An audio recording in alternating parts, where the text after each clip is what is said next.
The gold around her neck is not jewelry. It is a cage forged to crush the spirit. Rome, 274 AD. The cobblestones of the Via Sacra vibrate under the roar of 100,000 citizens. Zenobia, Queen of the East, stumbles under the weight.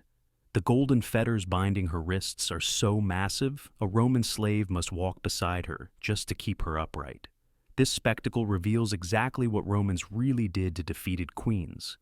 They turned royalty into livestock. But this triumph masks a colder intent than simple humiliation. Why did the Emperor Aurelian spare her life when other enemies were strangled in the Tullianum darkness? There is an irreversible cost to this mercy, a price paid not in blood, but in the permanent deletion of a lineage from history. To be spared by Rome is to be slowly erased. If you enjoy these dark histories, leave a like and subscribe and comment below where you're listening from. And now, back to the story. The roar of the mob fades, replaced by the rhythmic grind of cartwheels on the road to Tibur. The heavy gold chains are struck off by a blacksmith, the sound of the hammer ringing against the anvil like a bell tolling a death.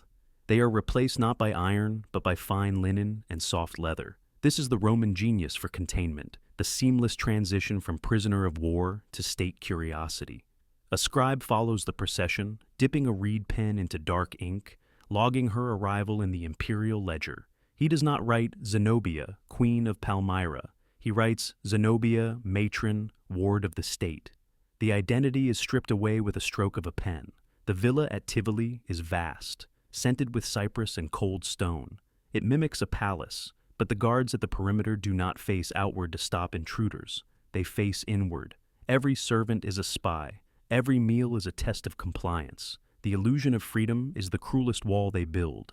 Luxury is just a prettier form of suffocation. Aurelian sends a messenger, a man with soft hands and a wax tablet. The offer is laid out on a marble table. She will live in comfort. She will be given a generous allowance. Her children will be raised as high-born Romans. In exchange, the name Vabalathus, her son, the king, must never be spoken aloud again. The currency of this mercy is silence. They are buying her memory to ensure the East never rises again. She stands by the atrium window, looking east. Her hand rests on the cold sill, fingers whitening as she grips the stone. She does not weep. She turns to the messenger. She does not speak Latin, though she knows it perfectly. She speaks Greek, the language of her court, forcing the scribe to fumble for a translation. It is a small, quiet war, but the grip tightens. The servants begin to remove the Syrian tapestries she brought, replacing them with Roman mosaics. Her children are taken for tutoring in the mornings and return smelling of Roman oil, speaking with distinct Roman accents. The walls are closing in, inch by silent inch. The condition is delivered not by a soldier, but by a matchmaker. A marriage has been arranged. A Roman senator, nameless in the histories, requires a wife of noble breeding, and the emperor has graciously provided one. The choice is laid bare on the mosaic floor. She can refuse and be sent to the lead mines of Sardinia, where life is measured in weeks, or she can marry, bear Roman sons, and vanish into the anonymity of the aristocracy. It is the ultimate test of faith, not whether she can die for her country, but whether she can endure living for its conqueror. She sits in the garden, the stone bench cold against her skin. The matchmaker waits for an answer. Zenobia does not rage. She does not overturn the table. She delivers a single cold refusal that cuts through the humid air. I am the mother of kings, not the wife of a servant. The matchmaker leaves, the sound of sandals retreating like a scythe on stone. The response from the Palatine is immediate. The change is subtle but suffocating. The last attendant who speaks the Palmyrene dialect is removed from the household. The food served is strictly Roman, garum, and heavy bread, erasing the taste of the East from her tongue. The letters from her surviving generals are intercepted and burned before they reach her. The silence grows heavy, a physical weight pressing against her chest. Survival is a slower form of execution. Aurelian himself comes to the villa one final time. He does not wear armor. He wears the toga of a statesman. He reveals the truth, the core why that has governed her fate since the triumph. He tells her that a dead queen is a martyr, a seed for future rebellions. A executed Zenobia becomes a goddess. But a Zenobia who grows old, fat, and Roman, she becomes a footnote. The price of her life is her irrelevance. She is being kept alive to prove that even the fiercest fire of the East can be doused by Roman domesticity. He offers the marriage contract again. This time, there is a pen. Her hand moves to take it. She stops. Her fingers hover over the parchment, trembling imperceptibly. A single hesitation where the queen battles the mother, her eyes lowered to the floor, watching a beetle crawl across the expensive tile. She realizes that to resist openly is to play his game. To survive is to keep the bloodline alive, even if it flows under a different name. What was meant to break her, the discipline of a Roman wife, will become her armor. She will hide her history inside her heart, a secret temple no legion can sack. She picks up the pen. She signs. The ink is black and permanent. She has saved her children's lives by agreeing to end her own legend. The cage was never made of iron.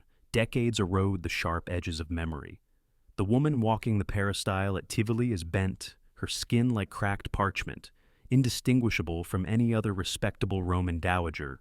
The guards have long since stopped watching her. She is considered harmless, a broken relic of a forgotten war. But beneath the heavy wool of her stola, a secret current flows. In the deep recesses of the estate, behind a heavy curtain meant to block the draft, there is a niche in the wall. It does not hide gold, it hides a truth. On the Collins of every month, she performs a wordless rite. She takes her youngest grandson by the hand, leading him away from the Greek tutors and the Roman spies. She does not speak of the Via Sacra or the heavy chains. Instead, she traces the shape of a palm tree on his open hand, with her fingernail, the symbol of Palmyra. She presses hard enough to leave a white mark that fades slowly into the pink flesh. It is a tactile inheritance, passed skin to skin, bypassing the Roman ears that listen at every door. The most dangerous poison is the one that tastes like obedience. Cautious evidence suggests this silence was a weapon, not a surrender.